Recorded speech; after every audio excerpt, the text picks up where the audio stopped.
The blood worm? I think the black one. I think what we saw first was the blood worm. Turn it over, Siffy. Yeah. Where is the person? Oh, there it is. Yeah, I think he's the blood worm. Dude, we got a lot of them. Yeah, all those little minnows. Pretty cool. Ooh, you see this one? You see how it's moving differently? It's kind of jerky. Yeah. The tiny little red thing right there. That is called a copepod or a cyclops. Hi, I'm Kelsey Armentrout.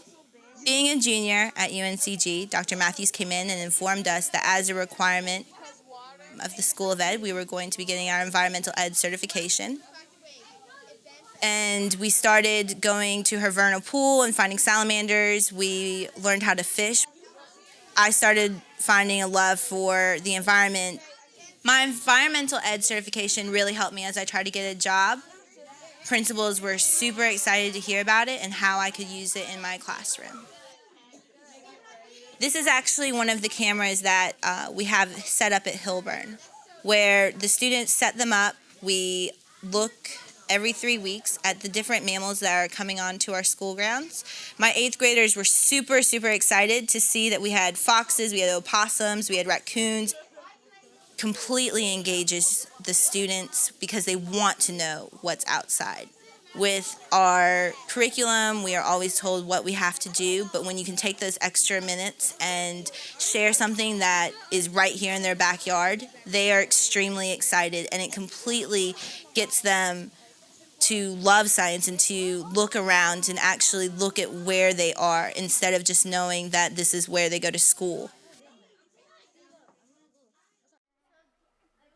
Hi, I'm Jamie Cameron, Park Ranger at Lake James State Park in Burke and McDowell counties.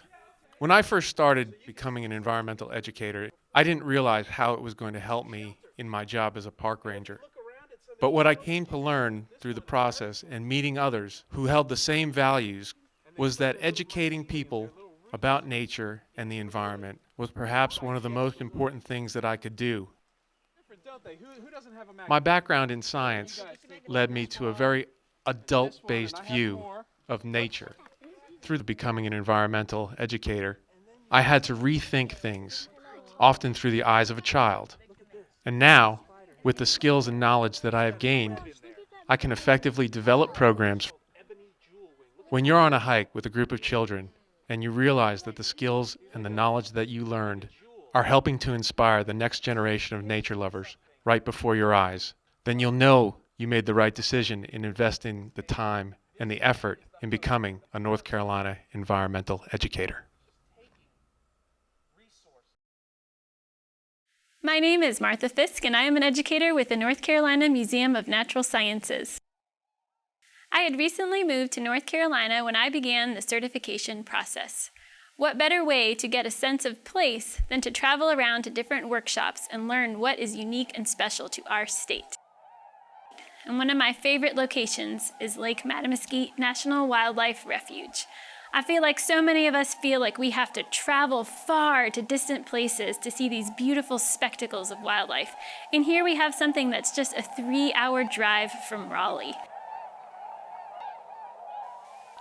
Knowing and learning about environment, whether it be in your backyard, farther, or in another country, is an important part of the learning process. And all of us should be able to identify things that we see every day, and we should be able to have a connection with those things. And being an environmental educator allows us to be able to share those things and point them out to others. Because when we are trained to observe, then everything becomes more obvious. And in turn, we can make it more obvious to others. I'm Amanda Lastly. I'm a park ranger with North Carolina State Parks. Connecting people with the outdoors is awesome. Sometimes I have 20 minutes, sometimes I only have 20 seconds. We have a lot of school groups visit the park, looking for short and meaningful learning experiences. Seeing a kid step into a shockingly cold mountain stream for the very first time is amazing. Splashing in creeks and streams as a child myself is what led me to choose a career where I could be outside and protect the very resources I love and enjoy. It brings me great hope to see other children have similar experiences. I've realized that there is much I don't know, and being willing to acknowledge that in front of children and tell all of the kids that I see at the park that it's okay not to know everything. As long as you learn something new every day, that's important. Becoming certified as an environmental educator gives me more credibility as a professional.